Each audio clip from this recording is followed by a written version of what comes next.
Hello everybody, welcome back to my channel, and in today's video I'm going to be mainly talking about Blake that is hugging the coastline of Australia, and I'm going to be talking about like what it's forecasted to do and that, and how I think it looks right now and that, and then I'm going to be showing you like potentially more cyclones that could potentially form that the GFS is starting to pick out on.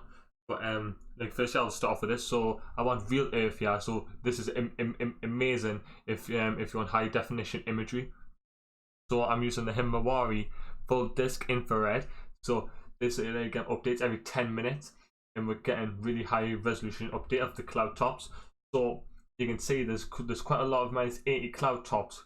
Like like the -70 and 80 cloud tops are surrounding the center.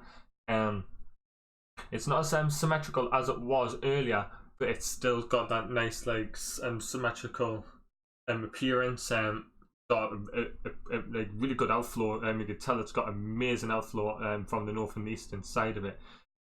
Yeah, it's something pretty healthy for a storm. So if you're on the coastline around here, you could definitely expect some pretty heavy rain, like which is much needed for the Australian fires, and that's currently on like going, and I really hope it ends soon there, because it's absolutely awful, and hopefully all this rain here that's heading into Australia can help the fires. So yeah, if you're in this area, you could expect potentially some gusty winds, a lot of heavy rain. Yeah, it just looks pretty healthy. If it was more out in the ocean, the temperatures are around in the 30s. So I think it could have been a lot more stronger, and like it could have like rapidly intensified.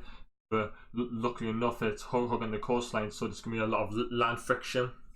It's gonna interact with the low level circulation, so it's gonna disrupt it, and then it won't be able to really get vertically stacked as much as it could. I would say it won't be able to pull in the heat from the oceans at depth and that, like, so if it's more towards land, it's going to find it more hard to get all that fuel into the system to keep it intensifying.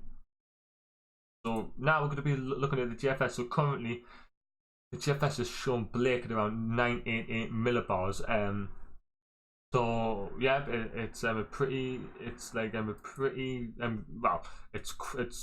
stronger than what I thought it was gonna be, like especially the short time it had. So as we're going into Tuesday, then going into Wednesday, it starts to go inland, and there is another system that forms near the Gulf of Carpentaria, but it's like similar with Blake. It's quite close to land, so it won't really be able to form like that quick, but it could be like a similar scenario where it develops quite quick, and it could form a nice like central dense overcast, and it could look like decent on like satellite imagery, but it won't form an eye. It won't have the time for that. But I definitely think if it was around the north of Gulf and Carpentaria and it started to go in, and if the wind shear was favorable, say, then it would have had a lot more time to develop. This system's similar to Blake. It's quite close to land, and as you can see, it gets around the 991 millibar range, so it could form some gusty winds. Obviously it's much needed for the forest fires in Australia, and then it starts to go away, and then as like the few runs of me showing, it exits and heads into the Timor Sea, and it starts to rapidly intensify, and you can see there's an extremely vigorous tight core. You can really see the isobars extremely tight, and if you look at the vorticity here, you can really see how like wound up it is, and that looks like a really potent system. Then as it goes on, it gets to around the 930 millibar range into the 920 millibar range on the GFS run. So the GFS is showing potentially category 5, potentially on the Australian scale, on the Sampson-Simpson scale. Probably a category 4, but I wouldn't rule out a category 5 even on the Sampson-Simpson scale. But say according to the GFS, it exits like off land at around 138 hours. So if this initial move comes off, then I think it could like rapidly intensify. So if this initial move comes off, like where it heads out of sea, if it does that, then I think it'll have time to like rapidly intensify. So once we get this, like if that's get like nailed in with the track, then like it could exit out into this Indian Ocean, and then it could rapidly intensify. As I head on into the 18th of January, it's more unreliable. You can see there's a system here towards the eastern side of Australia here, but it's not really going to do anything, and it will be quite strong, but it won't have tropical characteristics. Then the end of the run, just quite quiet. Then if we look at the relative humidity, so if it's more turquoise green to green, there's a lot of moisture. And if there's a lot of brown, then that's like a lot of dry air. And cyclones and hurricanes and typhoons do not like dry air interacting, because dry air sink in motion. But when hurricanes form and you get all these big blow-ups of cumulonimbus clouds, that's a lot of moisture rise in motion. So when there's dry air trying to infiltrate into the core, that's trying to stop the cumulonimbus clouds from going up, and then it's going to start to potentially choke off systems and that. So cyclones and hurricanes and typhoons don't like any dry air at all. So if you're looking for a strong system, you kind of like want it to be like surrounded by a lot of moisture. Like how like the storm is here, there's like around 80 to 90% of humidity. If I go on here, yeah, it's around 90%. So you want it kind of like that. So this next system doesn't have that much time to develop, and then when it gets out here, you can really see like how intense it gets and how much moisture it has to work with. This is basically zero dry air at all, and it just looks really favorable. If it enters out here, it's very favorable for rock intensification. And then if we look at the wind shear here, so if we go to the this like system that could come off here, dry air is basically non-existent at all. Just no dry air, and look at how intense it gets. Like the outflow looks absolutely amazing. You've got a nice westerly outflow and you've got a nice northerly outflow. So the outflow looks really nice with the system. It looks very intense, and that's, well, like at its strongest peak, the GFS has shown around the 16th, so around 10 days away. So it's still it's still in the far it's still far out, so we can't really say if that's going to happen. But if the initial location comes off, like if it comes off around here, then like I think it'll happen. So if we look at the ensemble members here, you can see they are taking it out here, but obviously it's far out, so they won't see it becoming that strong, but they are saying something. So like that's quite interesting.